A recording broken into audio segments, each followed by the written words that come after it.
বাজারে সবজির দাম আগের তুলনায় কিছুটা বেড়েছে। বেশিরভাগ সবজি এখন কেজিতে ৬০ থেকে ৮০ টাকার উপরে। ২ সপ্তাহের ব্যবধানে অধিকাংশ সবজির দামই কেজিতে ১০ থেকে ৩০ টাকা পর্যন্ত বেড়েছে। আর মিনিকেট চাল এখন উচ্চ মূল্যে স্থিতিশীল।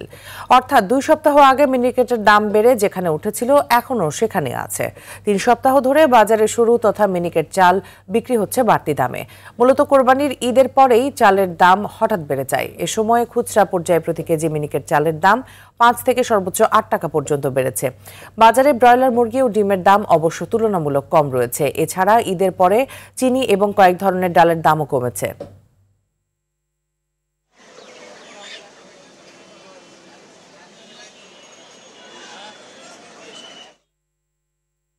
এ বিষয়ে আরো জানাতে কারণ বাজার থেকে আমাদের সাথে যুক্ত হচ্ছেন সহকর্মী মাহিন আরাফাত। মাহিন, চালের দাম বৃদ্ধির কারণ হিসেবে কি বলছেন ব্যবসায়ীরা? বাজারে চালের মজুদ কেমন দেখছেন? সবজি বা মশলার দাম বাড়লো কেন আমাদের জানাবেন।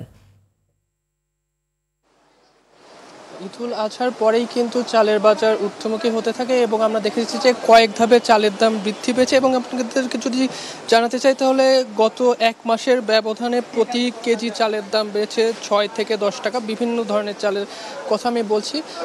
এই ক্ষেত্রে কিন্তু মোটা চাল থেকে শুরু করে চিকন চাল কোনো চালের দাম কিন্তু বৃদ্ধির বাইরে নেই। এই বিষয়ে আমরা ক্রেতাদের সাথে কথা বলেছি, বিক্রেতাদের সাথে কথা বলেছি। বিক্রেতারা আমাদেরকে যেমনটি বলছেন যে বাজারে চালের পর্যাপ্ত সরবরাহ রয়েছে। এছাড়া যে পাইকারি বাজার থেকে চাল আসে সেখানে চালের সরবরাহ রয়েছে।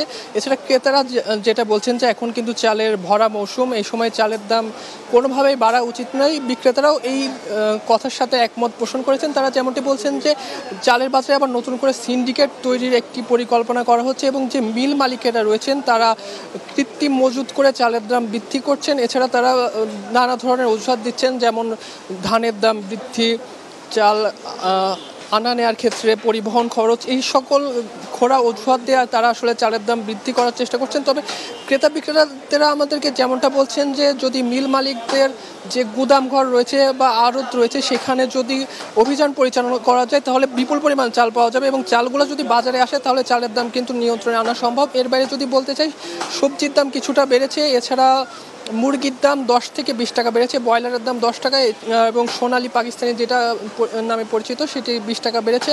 মশলার বাজার মোটামুটি স্থিতিশীল রয়েছে। তবে যদি তেলের দামের কথা বলি, তেলের দাম স্থিতিশীল থাকলেও ব্যবসায়ীরা আমাদেরকে যেমনটি বলছেন যে তেলের যে পাইকারি বাজার খাতুনগঞ্জ, সেখানে তেলের দাম বাড়ানোর কিছুটা আভাস তারা পেয়েছেন। এর বাইরে মোটামুটি বাজার স্থিতিশীল বলা যায়। তবে সিন্ডিকেট যদি নির্মূল করা সম্ভব হয় তাহলে কিন্তু বাজার ক্রেতা বিক্রেতাদের হাতের নাগালে আসবে বলে তারা আমাদেরকে জানিয়েছেন। তো এমনিতে এই ছিল আমার কাছে রাজধানীর কারণের বাজার থেকে সর্বশেষ। মায়ের অসংখ্য ধন্যবাদ আপনাকে আমাদের সাথে যুক্ত হবার জন্য।